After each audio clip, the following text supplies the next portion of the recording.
To all the Teddy owners, I'm sorry. This was his night. You held him through the bye. You held him through the tough times. He comes out the other side. This was the time. 19 in 24 minutes. Got his line break. 100 metres already in this one. Roosters just started to show their potential this year. Things was finally looking up. And then Bailey Simonson happened. Very upsetting. A lot of people now are just like, oh yeah, he's going to be so cheap and we're going to pick him up. And firstly, we just have to acknowledge all the fallen soldiers that own him. There's a bunch. There's 20% of you, and you don't deserve this. Teddy sometimes will start slow, sometimes will start well. This year he started slow, and then he didn't deserve this injury with that bye. So, yeah, just wanted to put that out there to start. Apology to all the Teddy owners. It just hasn't worked out. He's going to be about 625 after this, and is probably going to get a lot lower. Looks like he'll miss next week as well, so what you decide to do with Teddy is completely up to you. Whether you trade him out, whether you look to hold now because he's just going to get cheaper and cheaper and everyone's going to select him now. You watch, he'll come back and he'll absolutely kill it. So it's just such a tough decision to make for anyone who owns Teddy. So yeah, a big sorry to you guys. Josh Hudson, again, 18 points in 50 minutes, just super low. With him there, as I said, a few people were like, oh, select him, he'll be gone. And he's just not playing that well, to be honest with you. He's doing okay footy-wise. They still can't win, though, apart from that one game last week, and they won it with him off the park, so not great. His replacement, though, in that 30 minutes that Brendan Hands played, this was our worry with Handsy, and Scoop said this perfectly in our buy, risk it, hold, and sell video, was that edge bench guys and hooker bench guys, it's very, very hard for them to come out and be perfect. So 30 minutes for him, 17 tackles, which was good. Just had 6 run meters, so didn't get anything in that, and had that one inside 10 meters. So Handsy, it's going to be very hard for him to make money. He did make the 26 last week. He will make a little bit this week, but going forward, I doubt that he gets past the 300 or 320 mark. So it was a way to cash down this week. It was a way to have some cover. I think he'll continue to play, like he's doing a good job, but minutes-wise, points-wise, this is why we mentioned that probably wasn't a great idea to pick up a cash cow this week. Just, to make a double trade to get someone like Hosking when we don't know exactly, we know how he's going to perform when he's on the park, but is he going to keep that spot? That was the worry there. We'll move up the line this time. Makatoa got 34 minutes in this one, so go him. Mike Acevo did pick up a line break and try, but he just doesn't look the same, does he? There was that one there that Brownie got him early pill, and he got past the winger, and he was one-on-one with Joseph Suoli'i, and he would have bulldozed him for sure. Really, he was coming across field, so hard to make that tackle one-on-one, and decided to try and kick it. So you saw Guther in there that was not happy at all, and I completely agree. Greg was in there. He's at 220, guys, and I understand why people were looking at him. It is only going to be a couple of weeks with Junior Barlow there, so 27 in the 33 will make a little bit of cash going forward. But how long does he get that spot? He's not going to make much this week, considering he's averaging 17 for the year. So, it was just a very big risk if you're looking to pick him up. Matt Dury looks like he's a better impact player than he is big minute guy. He's got 30 now, so pretty much rivaled his 70-minute games with getting a 30 in that one. So 17 tackles for him. Seems to be running good lines, and obviously he comes on to some slightly tired forwards, but he comes in and gets straight into his work, and 54 meters, 4 tackle breaks in that one. Really, really good for him. Campbell Gillard, 31 in his 68 minutes, so this is the type of scoring that we do see from Regan, and he's owned by 4.3%, and a lot of the top guys actually owned him. Obviously a bunch of them are newer to fantasy or, first couple of years, and their selections there of Regan are just seeing that, those random games where he gets those big minutes like this and scores tries, and then we know from experience and looking at footystats.com that he does come back to these type of games, and that happened in this one. Is the Carty party over? I think it probably is, and we've had an amazing ride. For those that don't own him, obviously you have a bit of a win this week. It wasn't as great of a win as it could have been, considering he was at 8 or 9, or I think he'd updated about 9 or 10 at halftime. So did move out to the centres as well. It just wasn't really, changed sides, moved to the centres, ended up in the back row to finish when, who was it? He had Penisini come off, he had Simonson come off with sin bins, and then obviously an injury there as well. So he had to move to that right side, but there it is. That's Cartwright. I'm very happy with his output. He's going to make another 30 or 40k, so he'll be up to 275 at least in gains for the year. I picked him up in round 2. I think I missed 50, so over 200k made. He's averaged 49 over the entirety of this season in the 5 games, and he's done a perfect job. So he's now going to be a great stepping stone over the next few weeks to downgrade him or downgrade someone else and then upgrade Carty to Heinzie. Maybe you can go Cartwright and get one of those falling guns in the Brayleys and these types of players here. So we obviously have lots of edges. It's not really an issue if he does miss out next week. It just means you won't have that another good scorer in your team, and finally a low score for him. So very happy for owners. Non-owners, you're happy with the 33, but overall, I just think it's a wash this week. We get extra cash made, and he's done a great job. So that's that there. Mitchell Moses, that's the big question mark here in this round, was Mitchy Moses there. He's owned by a lot of that top 1,000, top 5,000 there. I think it's about 17 people that own him in the top 100. So important for us that are trying to chase that top 100 that he did score low there, because he's been super over the last 5 weeks there. 57 is his average. He's priced according to that now, which is good. But this game wasn't for him. Kick meters were really down. He had no attacking stats there. He had 5 missed tackles from his 19. This isn't an anomaly game for him. His sort of bad games are in that 40s, and they just got trounced there. It is going to get easier for them as of next week. So Moses, a clear hold this week. You're just obviously upset with the output that he provided there. How annoyed were we with when Egan Butcher went over for that try? And I know a lot of people actually traded him this week. A few of us have done the last couple of weeks, but they obviously pulled it back, which wasn't nice. I think it was a Suoli'i try assist for me that had gone begging there. But how bad of a play was that from Luke Keary? As much as he had a pretty good game there, that was a shocker. Pass the ball and then grab onto Simonson. Always going to be pulled back, so very silly. But yeah, Butcher there just played a little bit better, but 4 missed tackles for him. No attacking stats at all. He's a sell, guys. He hasn't played well all year on that edge, and he's definitely I think he's going to average more in the middle in about half the minute. So hilarious how that's worked out. Okay, Suoli'i, I decided to loop him, and I will take that 40. I think I'm going to take it for Warbrick, for those that are interested in my squad there. I'm going to pop Talau into the wing fullbacks for Warbrick, put Warbrick in number 8 spot. That means I'll just get Suoli'i's 40 straight up. So yes, I could have played him straight away and not looped him and looped Ilias or whoever I was going to in that 5 position. But this was the safest play because Suoli'i could come out and get a 15. He could come out and get a 20. And then I'm really annoyed with that output there. At least with this, I now know that, Warbrick, he did score really good last week, but up against the Bunnies in this one, I think it's going to be a much tougher assignment. And I would suggest that a 40 is going to be better than what Warbrick puts out. And if Warbrick does happen to beat 40, that is okay because I get bulk cash gains from Warbrick there. And yeah, there's no real negative to that side of it. I'll take the 40. 40's good. I'm glad he got upgraded a little bit. He moved to the fullback position, and he got, other than that one try assist with the offload to Jackson Barlow there was no real touches for him. How many times do you see when the teams are playing the Knights, the kick goes long all the way down to Lockie Miller, and he's running the ball back. I think Suoli'i got one bomb to him, and they ended up they had some space on the left and he passed it to Tupou. So nothing really went his way. I'd imagine Joey Manu comes in and plays fullback next week. And I think that's probably a better one for the Roosters. He did his job out there.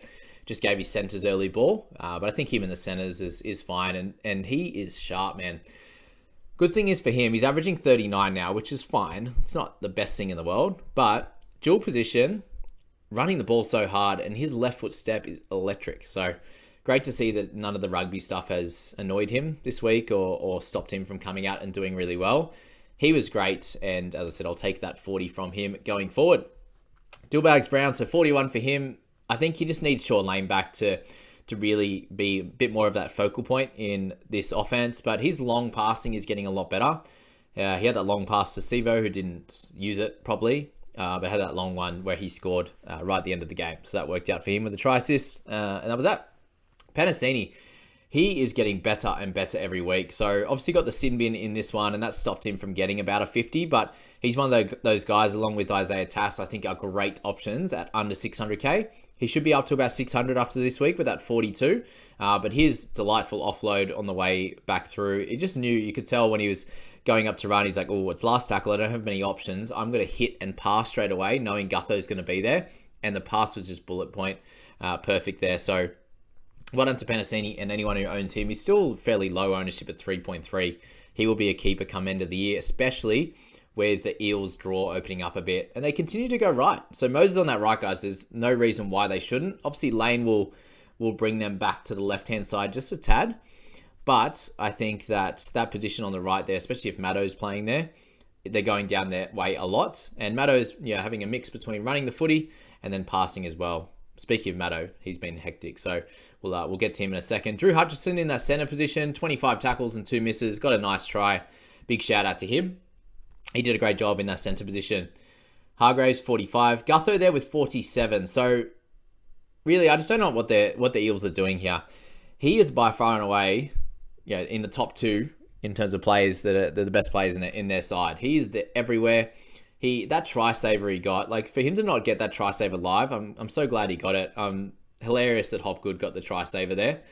He picked up 9 points there, Hopgood, in that one play. So captainers of him got very lucky because that was Gutho's try saver, and for both of them to get it, bit ridiculous, to be honest with you. Gutho obviously got the 9 points for it as well, but to both players get 9 points when a try is worth 8 for two players. One player gets a try, 2 players to get a try saver.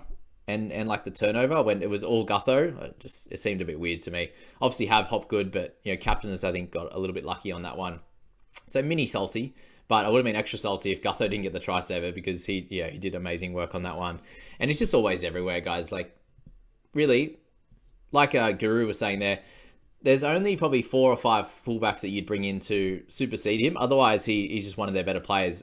Fullback is not their issue. Let's just say that. Brandon Smith, who traded in this week? Pop your hand up. 14.8% still own him, and that's great because he's at 490k now, and that gives him a chance to start to make some money.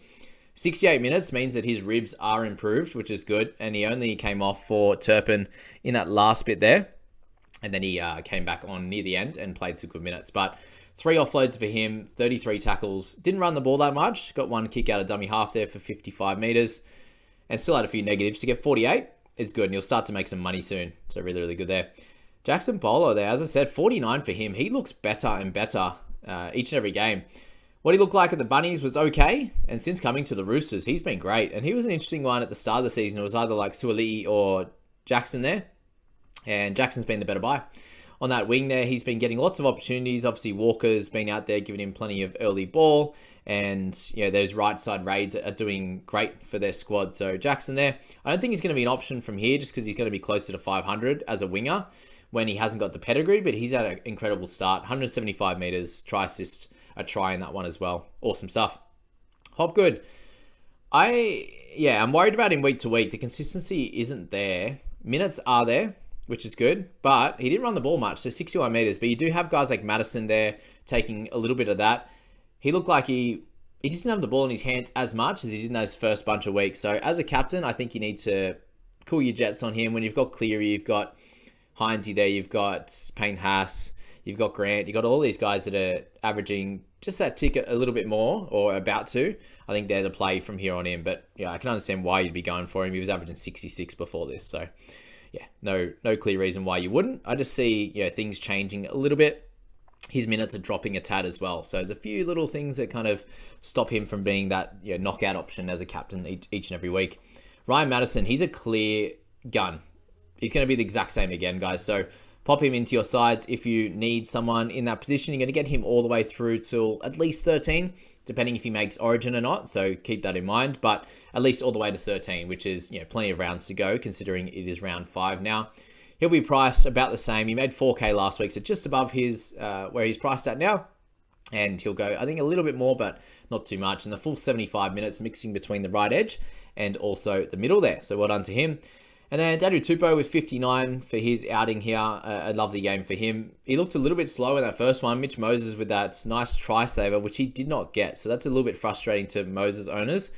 I'll just clarify the reason he didn't get that try saver, guys, is because it was about 5 meters out. So it does need to be a little bit closer, and they're about to reach out and try and score, and they tackle him out, or they're over the line. So majority of the time, you don't see people get the try saver unless it is over the line, or they're really close in that try scoring position where he was still running towards the line. So very frustrating, but it deserves a try saver because it was, but just a little bit too far out, I believe, for it to be a try saver there. Okay. Sammy Walker and Lindsay Collins, 2 guys I mentioned in the preseason I thought had a bit of value, put your hand up and let me know in the comments if you did select Lindsay Collins, because he's scoring really well at 2% ownership, averaging 53 there. He's one of those guys that can play big minutes, and I expected him to in this team because they're losing Siwa Takiaho there. And 59 minutes played in this one, 66 points, plenty of effort in this one, a couple of tackle breaks, some offloads, some turnover tackles. Did everything he could to do really well, and he's going to be up around that 80k made in the first 4 games that he's played. So he'll still have a fair bit of cash to make, about 100 there. And he's just a cheeky pod who's probably got another, by the time this week's done, another 80k or so to make. Obviously, history of concussions and some different injuries, but he's had a great start to the year. And this was kind of somewhat expected. I thought about a 50 average for him, so he's exceeded that a little bit. Sammy Walker, people were trying to trade him out, and I just didn't see it. 52.7 was his average before this week. He then comes out, he just does everything, and his defense has improved so much. So he had a bunch of potential try-saving tackles around the legs. There was a bunch of runs there from, who do we have? We had Cartwright earlier, who had a nice run there, and nice legs tackle. And I think he got a couple of good ones on Dylan Brown as well on that side. So 27 tackles for no misses. This was a big area of his game that he needed to improve, and he has done that. He still has that young hot head where he'll just launch a pass because he can fizz him 30, 40 meters easily. Send him out to Tupou, and he's kind of going to work out where he's going to be. The odd forward pass and that in his game, but to get majority of those negatives, literally the only negative you had was that error, that slightly forward pass. All the kick meters are him, 382. Didn't run the ball that much. It was really the only time he ran the ball was that line break that he made to get that try assist, and kicking pretty well in the goal kicking department as well. So 56 average from him. If he continues at 56, he's got close to 100k to make as well. So he will go up a little bit this week. Only just, I think, because he had a 41 last week. And yeah, very, very good from Sammy Walker. And he's going to be somewhere around that sort of 4th or 5th best half option, I'd say. Heinze, Cleary, Moses will be up there. Munster will be up there as well with DCE. And I think Sammy Walker, most likely your next guy. I doubt Johnson sticks with that 61 average. He'll probably fall just below Walker, maybe a 54 long term. But I think Sammy's a great option for your sides, and probably not going to play Origin, but there's definitely a chance if there's an injury that he could slot into that, but we'll find out more about Origin a little bit later. We've got some time for that one there. So yeah, just a big overall sorry for Teddy owners. A lot of us will try and pick him up eventually because he was looking good, got a lovely line break, ran plenty of meters there. And was just in everything until he went down. And with the Roosters playing a lot better, I think it's only good news for a bunch of these outside backs. And someone like Joey Manu over the next few weeks should definitely be on the radar, considering he'll play fullback next week. It could be close to that time that we do pick up Manu. He does have a little bit more money to lose unless he comes out and gets a 70 or 80 next week. But it's definitely someone who should be on your radar. And we do have the JB singlets out as well, if you saw that in the video. They just got to my place, and I'm sending them out to everyone that bought one as well. So let me know if you're interested in one of them. I do have a bunch of spare. They're ready to go. So good luck with the rest of the weekend, guys. I hope you have a good one.